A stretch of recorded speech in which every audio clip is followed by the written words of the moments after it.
치료자들 사이에서 벌어지는 모든 의견 충돌이 분열의 결과인 것은 아니다.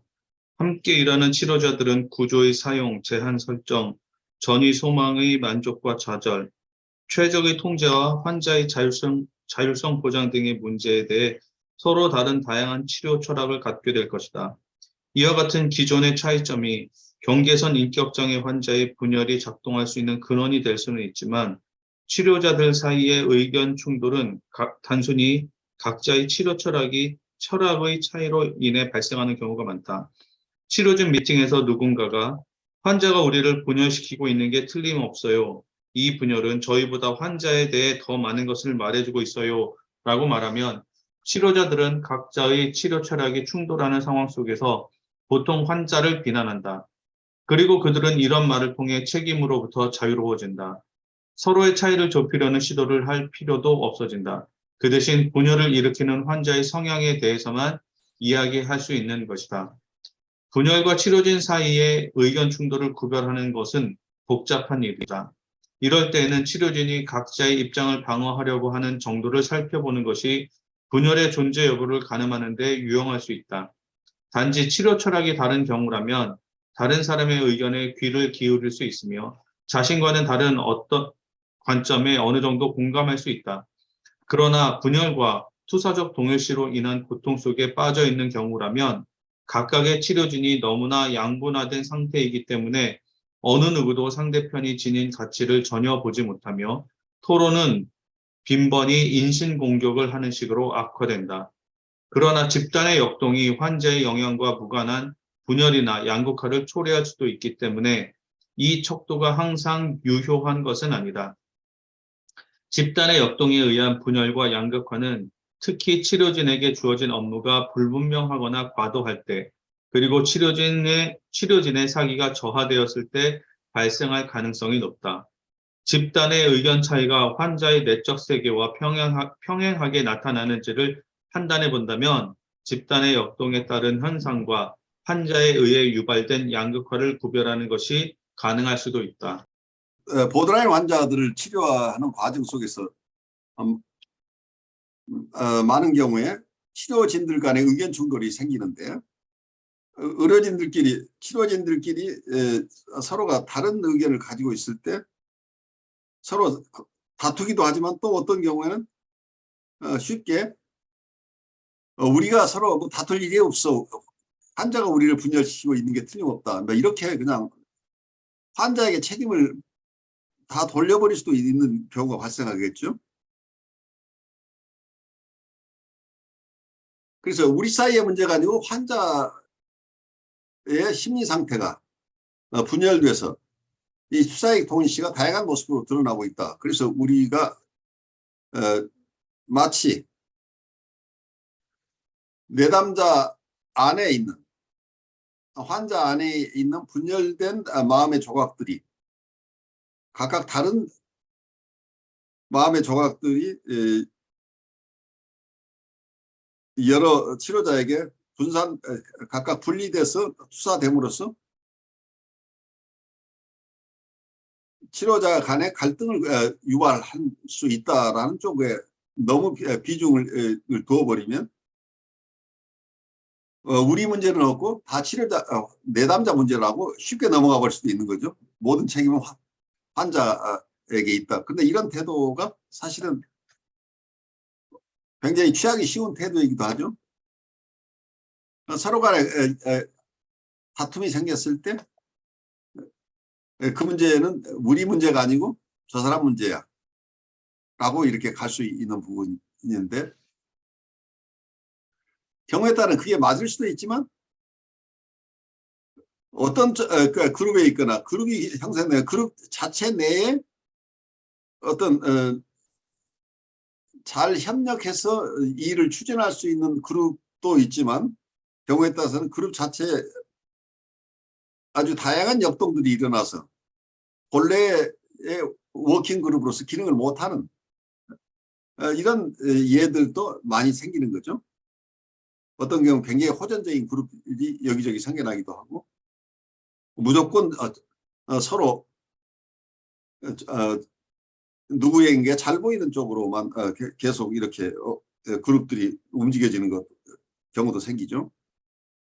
그래서 그룹의 다양한 역동들도 있는데, 물론 또 그 개인 간에 개개인이 가지고 있는 어떤 자기 안에 있는 분열된 심리적인 상황도 있을 수 있는데, 이게 복합적인 여러 상황 속에서 각자가 가지고 있는 치료 철학이 너무 현격하게 달라서 서로 다른 주장을 할 수도 있는데,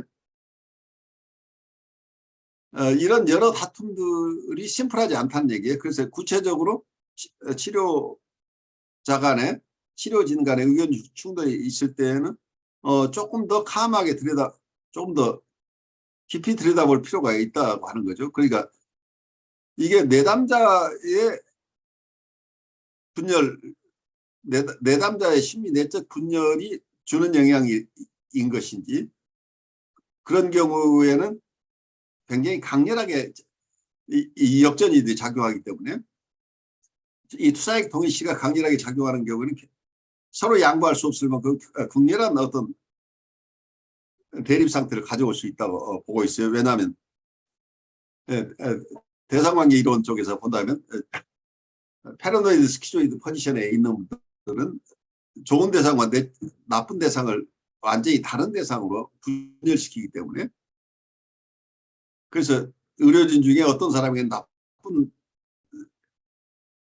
자기나 나쁜 셀프나 나쁜 대상을 투사해버리고, 한쪽에서는 좋은 대상이나 좋은 셀프를 투사하는 이런 상황이 있게 되면, 보통 보드라인 환자들이 가지고 있는 극단적인 그 평가절하와 또 이상화가 있죠. 그러니까 이상화하는 이 마음과 평가절하하는 마음, 그러니까 이런 것들이, 그러니까 이상화된 대상, 평가절하된 대상, 이런 것들이라고 바꿔서 생각한다면, 어느 치료진 중에 절반에게는 이상화된 대상을 투사하고 나머지 반에게는 아주 평가절하된 대상 표상을 투사해야 한다고 한다면, 이분들은 이게 요새 뭐 아바타라고 그러던가요? 어쨌든 하나 인형이 돼가지고 이분들이 이분의 마음의 한 켠은, 마음의 조각을 가지고 그 마음의 조각이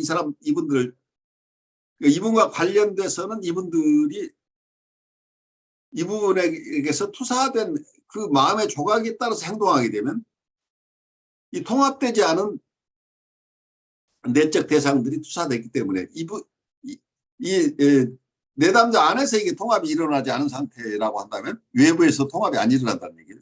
그래서 격렬하게 서로 수용할 수 없는 이런 입장을 견지하는데, 이렇게 내담자로부터 투사에 의해서 명백하게 이렇게 영향을 받고 있는 경우도 있지만, 경우에 따라서는 서로 간의 학파의 다름이랄지, 서로의 어떤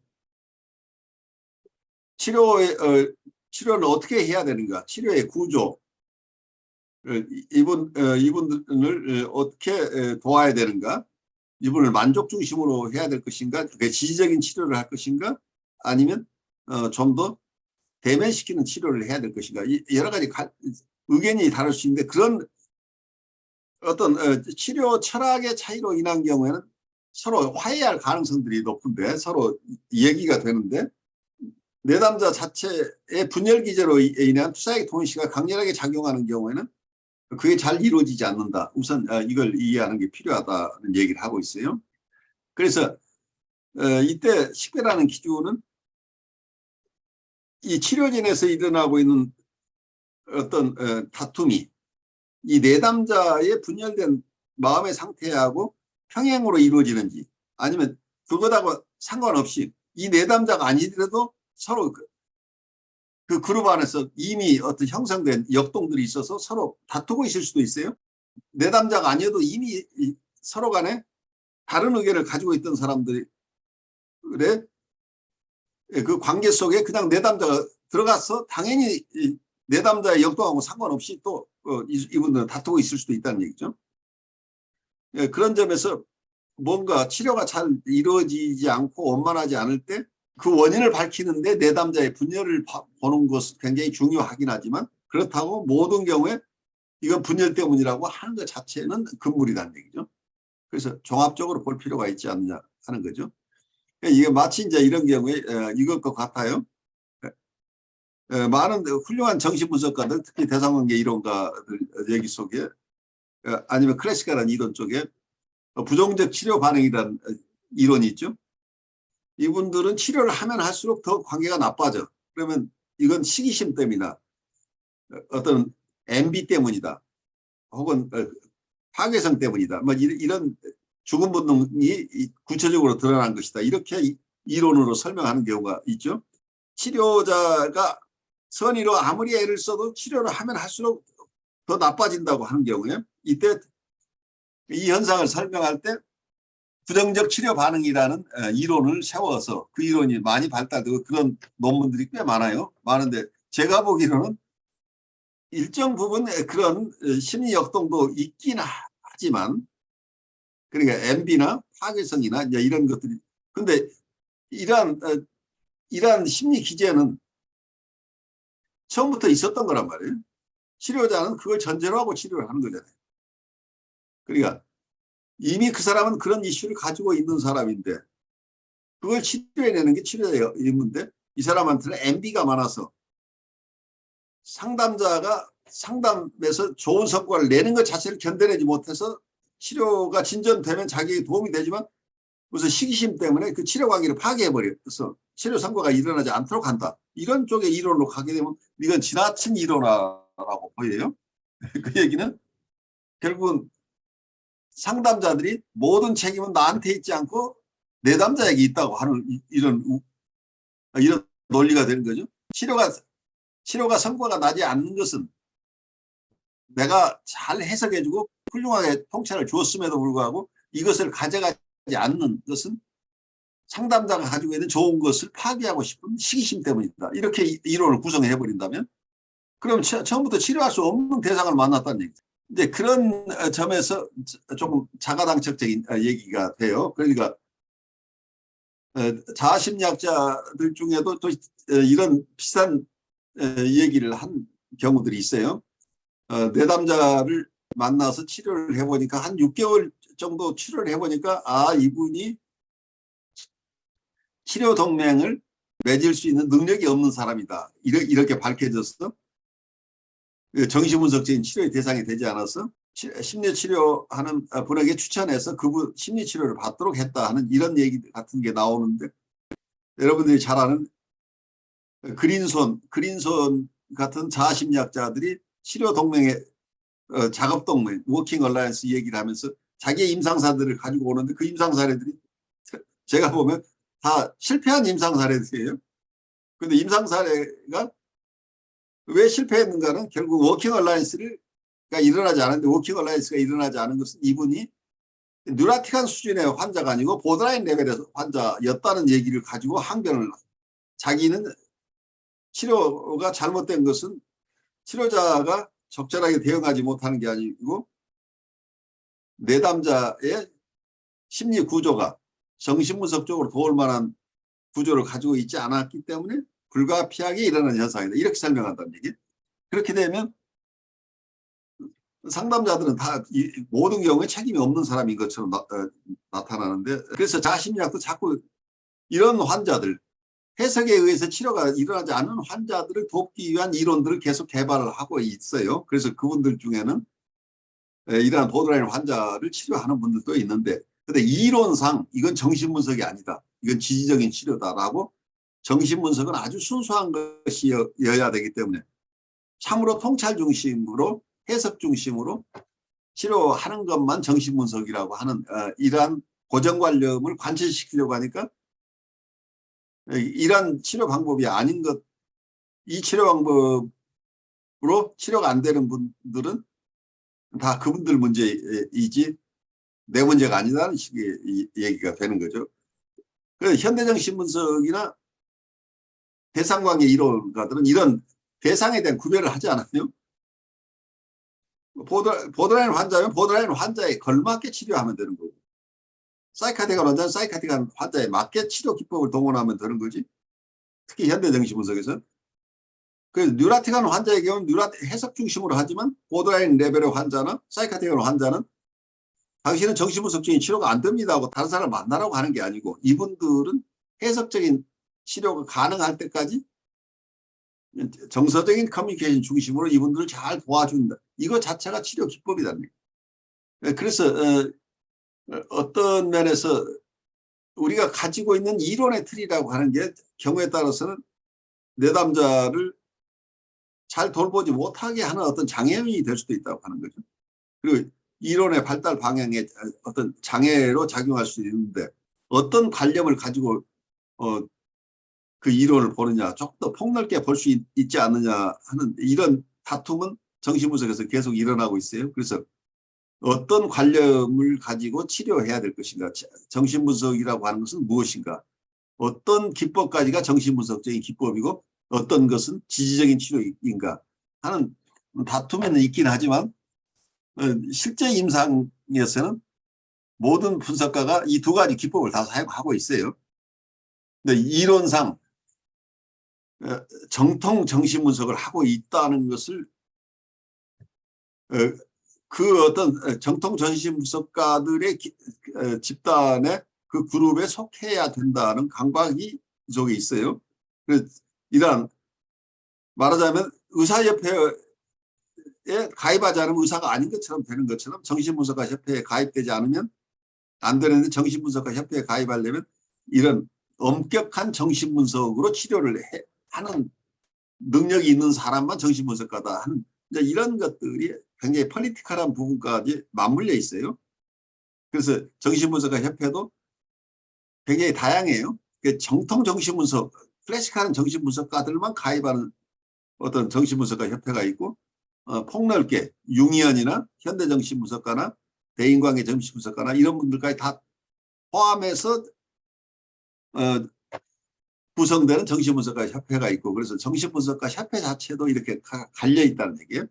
그만큼 이론적인 다툼이 구체적으로 치료에 임하는 사람들의 치료적인 태도, 어떤 환자를 어떤 방식으로 도울 것인가 하는 데까지 영향을 미치고 있는데 말하자면 치료진의 의견 충돌이라는 것도 이런 밑바닥에 깔려있는 서로 간에 다른 인식이 숨겨져 있어요. 거기에다가 그룹이 형성되면 그룹원들 간에 그룹 역동들이 발생하면서 그룹 안에서의 분열들이 일어날 수도 있고 하는 복합적인 거죠. 그래서 그룹 다이내믹스를 이해할 필요도 있고 그리고 각자의 치료 이론의 배경 같은 것도 서로 조금 잘 이해해야 될 필요가 있는 거죠.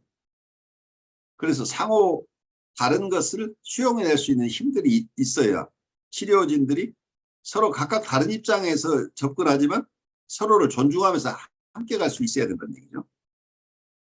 실제 그 조직 안에서나 뭐 심지어는 교회 안에서도 이제 그러는 경우가 있는데 이렇게 본인의 이익에 따라서 A를 만났을 때는 다른 얘기를 하고 B를 만났을 때는 다른 얘기를 하고 그래서 A, B가 만나서 그 들은 소스를 가지고 얘기하면 A랑 B랑 다투고 있는 그런 경우를 보거든요.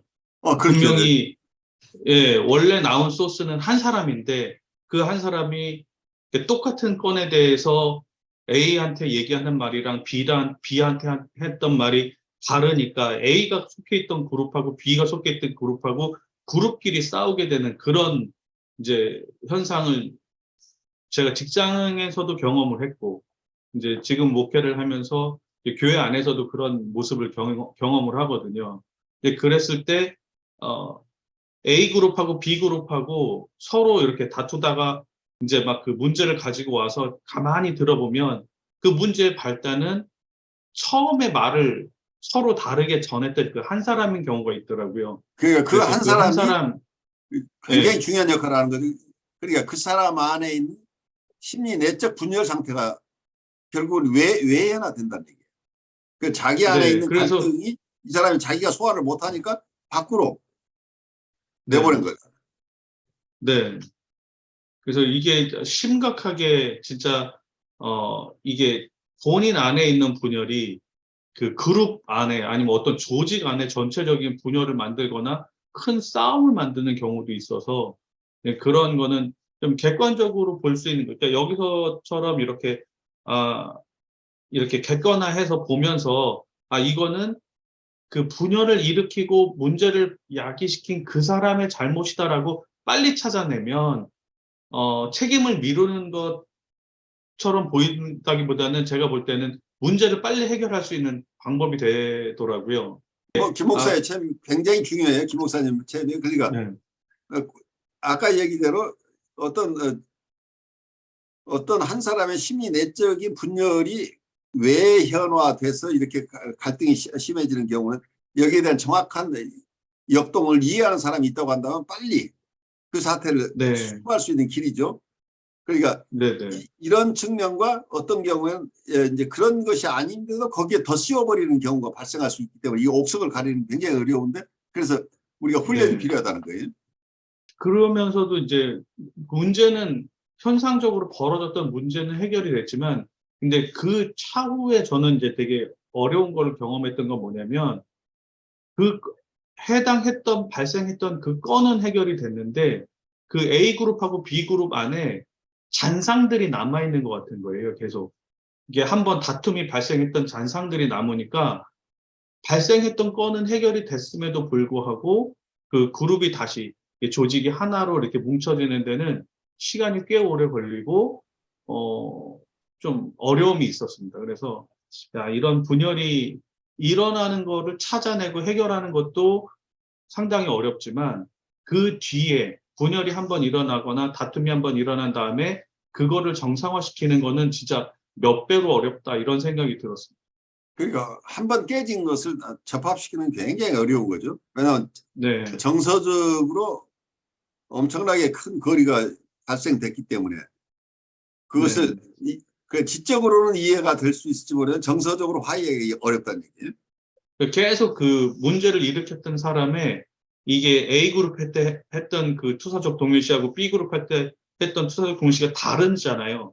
이 다른 다르죠. 게 다시 하나로 되거나 아니면은 좀 지워지거나 옅어지는데 시간이 너무 오래 걸리고 그 감정의 잔상들을 해결하는 게 너무 힘들었습니다.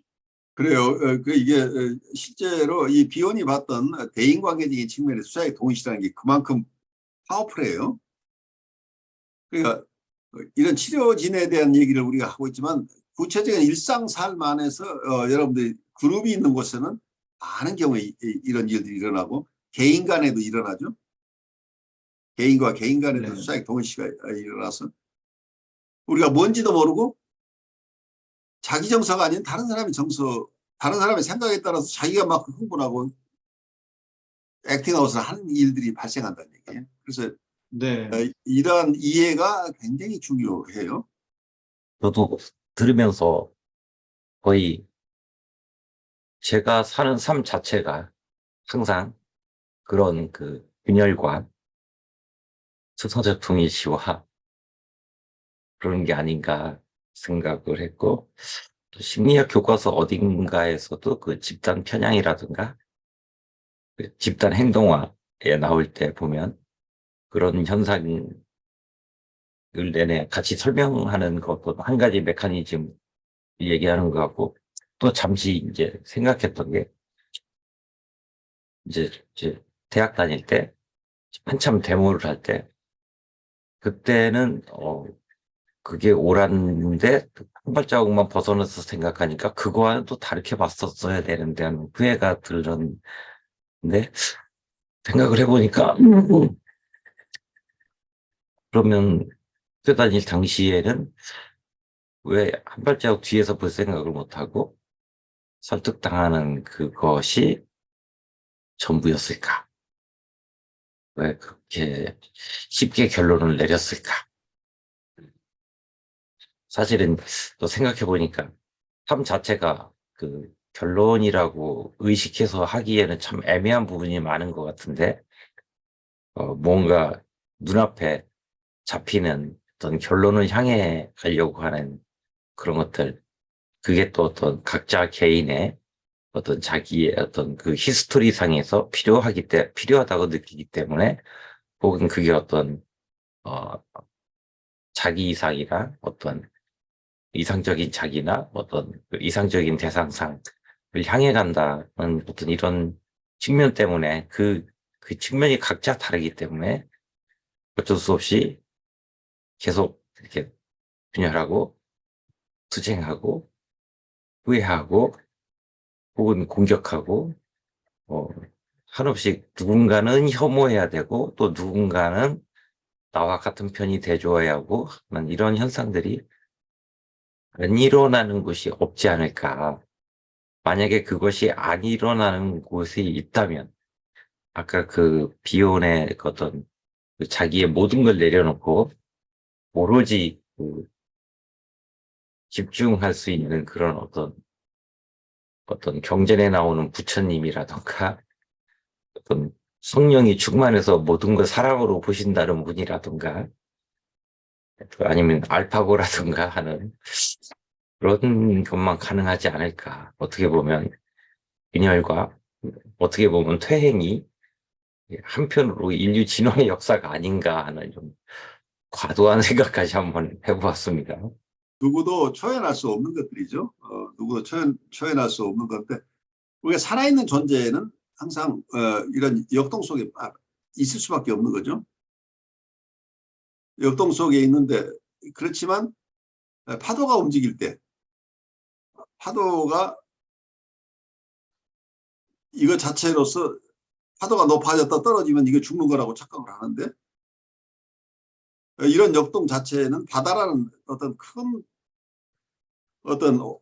환경 안에서 일어나는 하나의 미미한 흐름이기 때문에 이걸 잘 통찰하게 되면 거기에 너무 휘말리지 않을 수도 있다고 볼 수 있겠죠. 그러니까 우리가 파도만 보면은 살아날 수 없을 것 같은데 파도가 아무리 쳐도 바다는 그 자리에 있잖아요. 그래서 파도가 바닷물인가? 아닌가? 근데 파도도 바닷물이고 바닷물이 파도이기도 한데 우리는 파도는 파도고 바닷물은 바닷물로 이렇게 이분해서 보고 있죠. 그래서 어떤 면은 분열되어 있는 것도 어느 한 소스에서 나온 거니까 결국은 이게 파도가 출렁인 거죠. 파도가 출렁했는데 이번에는 동쪽 방향으로 파도가 일었다가 다음에는 바람이 바뀌면 서쪽 방향으로 일렁거렸어요. 그리고 동쪽으로 간 물결과 서쪽으로 간 물결이 다시 부딪혀요. 이제 이런 현상들이 일어나는데 그렇지만 그 마음 이런 분열된 마음 밑바닥에는 어쩌면 통합을 할 수 있는 가능성이 있는 어떤 그라운드가 있다고 본다고 한다면 그래서 페어벤이 얘기하고 있는 것처럼 센트럴 이고가 어느 정도 갖추어져 있다고 한다면 분열된 이고가 여기저기 나돌아다녀도 파편화가 심하지 않으면 다시 센트럴 이고로 통합할 수 있는 가능성이 있는 거죠. 그래서 우리가 인격적으로 누구나가 이런 분열 현상들을 우리 안에서 경험하는데 이 분열된 조각들을 다시 자기 것으로 거둬들일 수 있다고 한다면 우리가 인격적인 성장이 일어나는 거죠. 그런데 이 자기의 분열된 마음을 계속 내 것이 아니라고 우기고 다른 사람 거라고 계속 우기면서 평생을 살아버리면 그 사람의 인격은 전혀 자라지 않는 상황이 일어나는 거죠.